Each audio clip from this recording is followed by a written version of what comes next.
Hi friends, എല്ലാവർക്കും നമസ്കാരം. ഞാൻ രമേശ് ചങ്ങനാശ്ശേരി, ചെറിയൊരു കലാകാരനാണ്. സംഗീതം എന്ന് പറയുന്നത് നമ്മളൊരു മ്യൂസിക് ഇൻസ്ട്രുമെൻ്റ് ഉപയോഗിക്കുന്ന അത് പ്ലേ ചെയ്യുന്ന ഒരാളുടെ ഹൃദയത്തിൽ നിന്നാണ് വരേണ്ടത്. അതായത് മ്യൂസിക് ഇൻസ്ട്രുമെൻ്റ് വായിക്കുന്ന ആൾ മ്യൂസിക് ഇൻസ്ട്രുമെൻറ്റിൽ നിന്നല്ല വരുന്നത്, അയാളുടെ ഹൃദയത്തിൽ നിന്നാണ്. അയാളുടെ ഹൃദയത്തിൽ സംഗീതമില്ലെങ്കിൽ അത് നല്ല സംഗീതമായിട്ട് പുറത്തു വരികയില്ല.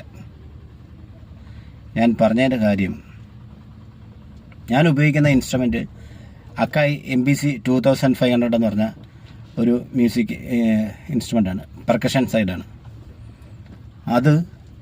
അതിൽ ഞാൻ മൃദംഗം ചെയ്യുന്നു, തബല ചെയ്യുന്നു, തവില് ചെയ്യുന്നു, ഇങ്ങനെ ഒട്ടനവധി ഇൻസ്ട്രുമെൻ്റ് ചെയ്യുന്നുണ്ട്. ഇത് കണ്ടിട്ട് പലരും എന്നെ വിമർശിക്കാറുണ്ട്. അതങ്ങനെ ചെയ്യുന്നത് ശരിയല്ല, ഇങ്ങനെ ചെയ്യുന്നത് ശരിയല്ല. അതെൻ്റെ ഉള്ളിലുള്ളതുകൊണ്ടാണ് എനിക്ക് അങ്ങനെ ചെയ്യാൻ പറ്റുന്നത്. ഇത് ഇല്ലാത്തവർ കുറ്റം പറഞ്ഞിട്ട് കാര്യമില്ല.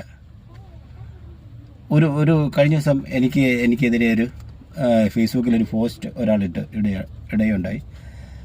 അയാൾ പറയുന്നത് ഈ MPC 2500 എന്ന് പറഞ്ഞാൽ അതൊരു മെഷീനാണ്, അത് ഇത് സീക്വൻസ് ചെയ്ത് വെക്കാനേ പറ്റത്തുള്ളൂ, ലൈവ് വായിക്കാൻ പറ്റത്തില്ലെന്നാണ് അദ്ദേഹം പറയുന്നത്. അദ്ദേഹത്തിന് അത് അറിയത്തില്ലാത്തതുകൊണ്ടാണ്. പക്ഷേ ഇത് നന്നായിട്ട് ലൈവ് ചെയ്യാൻ പറ്റും. ഞാനിപ്പോൾ ചെയ്തുകൊണ്ടിരിക്കുന്ന പ്രോഗ്രാം മൊത്തത്തിൽ അങ്ങനെ ലൈവ് ചെയ്തുകൊണ്ടിരിക്കുന്നതാണ്. അപ്പം ഒരാൾക്ക് അറിയത്തില്ലാത്ത കാര്യം മറ്റൊരാൾക്ക് അറിയാമെങ്കിൽ അത് തെറ്റായിട്ടല്ല കാണേണ്ടത്. നിങ്ങൾക്കത് അറിയത്തില്ല, നിങ്ങളറിയാവുന്ന ആരോടെങ്കിലും ചോദിച്ച് മനസ്സിലാക്കുക. എൻ്റെ ഉള്ളിൽ സംഗീതം ഉള്ള കാരണം, മ്യൂസിക് ഉള്ള കാരണം കൊണ്ട് എനിക്കത് ഉപയോഗിക്കാൻ പറ്റുന്നുണ്ട്. ലൈവിൽ നന്നായിട്ട് വായിക്കാം. മൃദംഗം, തബല, തവില് ഇന്ന് വേണ്ട ഇൻസ്ട്രുമെൻ്റ് എനിക്ക് വായിക്കാൻ പറ്റുന്നുണ്ട്.